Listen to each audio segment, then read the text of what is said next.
Bom, hoje a gente vai mergulhar num conceito que, olha, parece coisa de filme de terror, mas é um fato médico documentado e é bem perturbador. É um fenômeno que bagunça completamente a nossa ideia sobre a linha que separa a vida e a morte. E essa frase aqui, ela resume perfeitamente a história toda. O que ela quer dizer é que em situações muito, mas muito raras e aterrorizantes, a morte, bem, ela não é o ponto final. Às vezes, ela é só uma pausa.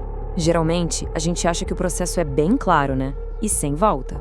O coração para, a equipe médica tenta de tudo, mas não consegue reanimar, o médico declara o óbito e o corpo vai para o necrotério. Parece um caminho de mão única, certo? Pois é, acontece que nem sempre. E para a gente entender como essa certeza toda pode de repente ser questionada, vamos dar uma olhada num caso que aconteceu de verdade, em 2008. É um caso que deixou a equipe médica da época completamente sem entender nada. A história da Velma Thomas é simplesmente inacreditável. Ela teve 3 paradas cardíacas, foi declarada com morte cerebral e os aparelhos foram desligados. A família já estava de luto, se despedindo. Só que aí, quase um dia inteiro depois, enquanto preparavam o corpo para doação de órgãos, ela começou a se mover.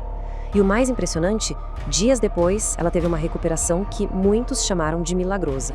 17 horas. Vamos parar e pensar nesse número. Um corpo sem nenhum sinal vital por 17 horas. Para a medicina, isso simplesmente não faz sentido.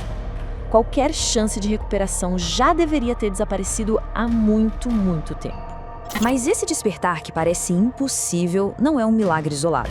A ciência, na verdade, tem um nome para esse evento médico que é tão raro quanto assustador. É conhecido como fenômeno de Lázaro.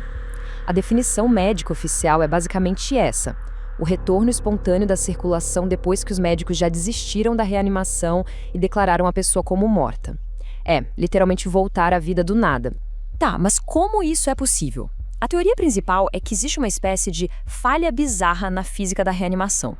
Pensa só, a massagem cardíaca é tão intensa que a pressão no peito pode acabar criando uma espécie de bloqueio, impedindo que o sangue e a adrenalina injetada cheguem até o coração.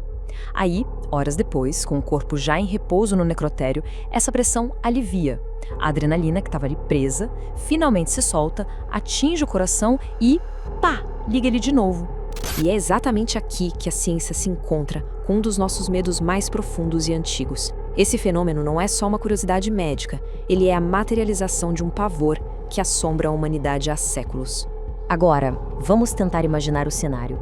A consciência volta de repente, mas não tem luz, só uma escuridão completa. Primeiro vem a confusão e logo depois o pânico. A percepção de um espaço pequeno, frio, de metal. É uma gaveta de necrotério e ela está trancada pelo lado de fora. O desespero total. Gritos que saem completamente abafados. Ninguém consegue ouvir. E então vem a realização final, a mais terrível de todas. Aquele espacinho tem um suprimento de ar limitado. O corpo que acabou de voltar à vida está lentamente morrendo de novo. Só que dessa vez, em absoluta solidão. Tudo isso nos leva então a uma última reflexão. Uma pergunta que talvez resuma todo o horror dessa possibilidade. O que será que se passaria na mente de uma pessoa naqueles últimos segundos? A confusão, o terror, talvez uma fagulha de esperança e a inevitabilidade do fim. Tudo num instante só. É uma pergunta que, honestamente, a nossa imaginação mal consegue suportar.